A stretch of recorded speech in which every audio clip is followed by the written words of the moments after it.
नमस्कार। आज हम पढ़ेंगे भ्रांतिमान अलंकार। भ्रांतिमान का अर्थ क्या होता है? भ्रांति का अर्थ होता है भ्रम, भ्रम होना। सादृश्य के कारण उपमेय में उपमान का भ्रम हो, अर्थात जब उपमेय को उपमान भूलवश मान लिया जाए, वहां भ्रांतिमान अलंकार होता है। तो आइए हम उसकी परिभाषा देखते हैं। जहां प्रस्तुत वस्तु को देखकर किसी विशेष समानता के कारण किसी दूसरी वस्तु का भ्रम हो जाए, वहां भ्रांतिमान अलंकार होता है। प्रस्तुत जो वस्तु सामने है और समानता के कारण किसी दूसरी वस्तु का उसमें भ्रम हो जाए, वहां भ्रांतिमान अलंकार होता है। यानी उपमेय में उपमान का भूलवश भ्रम हो जाए, वहां भ्रांतिमान अलंकार होता है। तो कुछ उदाहरणों के द्वारा हम समझने का प्रयास करेंगे। पहला हमारा उदाहरण है, जान श्याम घनश्याम को। बरसात के मौसम में जब बादल गड़गड़ाते हैं, काले घने बादल आते हैं, तो उन्हें देखकर खुशी के मारे मोर नाचने लगते हैं। तो जब कृष्ण आए, कृष्ण के सांवले रंग को देखकर भ्रम के कारण उन्होंने कृष्ण को देख करके नाचना शुरू किया। उन्होंने कृष्ण के सांवले रंग में बादल, कृष्ण को बादल, घने बादल समझ लिए और वो भ्रमवश नाचने लगे। तो यहाँ भ्रम होने के कारण भ्रांतिमान अलंकार है। दूसरा है, ओस बिंदु चुग रही हंसिनी मोती उनको जान।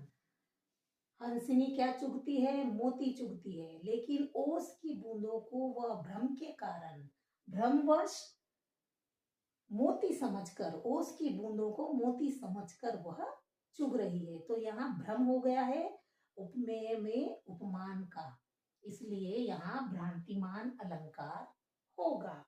तीसरा है हमारा, चंद्र के भरम होत मोद है कुमोदनी को। यहाँ बरसात के मौसम का वर्णन है। बरसात के मौसम में सूर्य निकलता है। अब सूर्य निकला है लेकिन उसकी चमक नहीं है ज्यादा, तो चमक नहीं होने के कारण कुमोदनी क्या करती है? सूर्य को भ्रम के कारण चंद्रमा समझ लेती है। और वह कुमोदनी कब खिलती है? कुमोदनी जब चंद्रमा को देखकर खिलती है। तो सूर्य में ज्यादा चमक नहीं होने के कारण कुमोदनी ने भ्रमवश सूर्य को चंद्रमा समझ लिया और वो खिल गई। उसी तरह शशि शंख पंकजनी, कमल ने भी, कमल कब खिलता है? कमल सूरज को देखकर खिलता है, लेकिन सूरज निकला है बरसात के मौसम में, उसकी ज्यादा चमक नहीं है, इसलिए कमल ने भी सूर्य की चमक न होने के कारण सूर्य को चंद्रमा ही समझ लिया और भ्रमवश वह फूली ना सकत है, फूला ही नहीं, खिला ही नहीं। कमल भ्रम, सूर्य को भ्रम में चंद्रमा समझ लिया और वह खिला नहीं। तो यहाँ कुमोदनी खिल चुकी है चंद्रमा समझकर भ्रम में सूरज को, और कमल सूरज की कम तेज के कारण उसे चंद्रमा समझकर खिला ही नहीं। तो यहाँ भ्रम हो गया, कुमोदनी को भी भ्रम हो गया और कमल को भी भ्रम हो गया। तो यहाँ कौन सा अलंकार आएगा? भ्रांतिमान अलंकार आएगा। चौथा है हमारा, बादल काले काले केशों को देख निराले। फिर हमारा यहाँ पर आ गया, काले काले बादल जब मंडराते हैं, बारिश के, बरसात के मौसम में काले काले बादल जब मंडराते हैं, तो उनको देखकर कौन नाचता है? खुशी के मारे कौन नाचने लगता है? मोर नाचने लगता है। लेकिन ये मोर जो है पालतू है, किसी ने उसे पाल रखा है। तो अब तो मोरों को पालना मना है, लेकिन पुराने जमाने में किसी ने मोर को पाल रखा था, पाल रखा होगा। तो केशों को देख निराले, ये तो कवि की कल्पना है, केशों को देख निराले। तो किसी सुंदरी के घने काले बादलों को देखकर नाचा करते हैं हरदम पालतू मोर मत वाले। उनके पालतू मोर उनके काले काले घने बालों को देखकर उन्हें काले काले बादल नजर आते हैं, बालों में घने बादल नजर आते हैं और उन्हें देखकर वह पालतू मोर नाचने लगते हैं। तो यहाँ काले बादलों में बालों में काले बादलों का भ्रम हो गया है, तो वो यहाँ पर भ्रांतिमान अलंकार होगा। चाहत चकोर सुर और, चाहत चकोर, चकोर क्या करती है, किसको देखती है, चकोर चंद्रमा को देखती है। सुर और दृग छोर करी,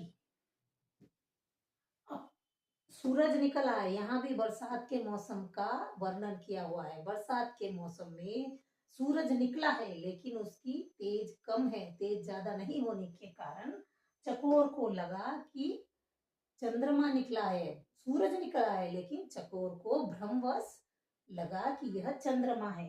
तो वह चंद्रमा को एकटक दृग छोर करी, उसकी तरफ अपनी दृष्टि, दृग मतलब दृष्टि करके उसे देखती रही। चकवा की छाती, चकवा और चकवी आपने देखा होगा, देखिए चकवा और चकवी दिन के समय में नदी के किनारे मिलते हैं, बैठते हैं, और जब रात होती है, चांद निकलता है तो वो अलग हो जाते हैं।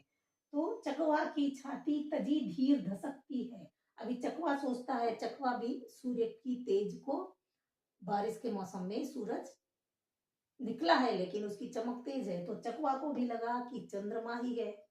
उसने सोचा, रात भर भी रह में था और फिर से रात भर तो अभी चंद्रमा था, फिर से चंद्रमा निकल आया, तो चकवा ने भी सूर्य को चंद्रमा ही समझ लिया और उसकी छाती तजी धीर धसकने, उसको दर्द होने लगा छाती में। तो इस तरीके से भ्रमवश, यहाँ पर भी भ्रम के कारण चकोर ने सूरज को चंद्रमा समझ लिया और उसके ओर टकती रही और वो खुश हो रही थी, लेकिन चकवा ने सूर्य को चंद्रमा समझ के वो, उसे तकलीफ हुई, दर्द होने लगा। तो यहाँ भ्रम के कारण, इस पंक्तियों में, इन पंक्तियों में भ्रम के कारण उपमेय में उपमान को समझ लिया है भ्रमवश, इसलिए यहाँ भ्रांतिमान अलंकार होता है। तो आशा करती हूँ आपको ये समझ में आया होगा। ये बहुत आसान है, किसी भी प्रत्यक्ष वस्तु को, जो भी सामने वस्तु रखिए उसको, जैसे मान लीजिए सामने कोई रस्सी पड़ी है, आप अंधेरे में जा रहे हैं और आपको लगेगा कि वह सांप है, जब तक आप उसको छुओगे नहीं आप भ्रम में रहोगे कि वह सांप है या रस्सी है। लेकिन जब आप क्या करोगे, रस्सी को सांप मान लोगे, तो वो उस समय भ्रांतिमान अलंकार हो जाएगा। समझ में आ गया आपको? तो ये था भ्रांतिमान अलंकार।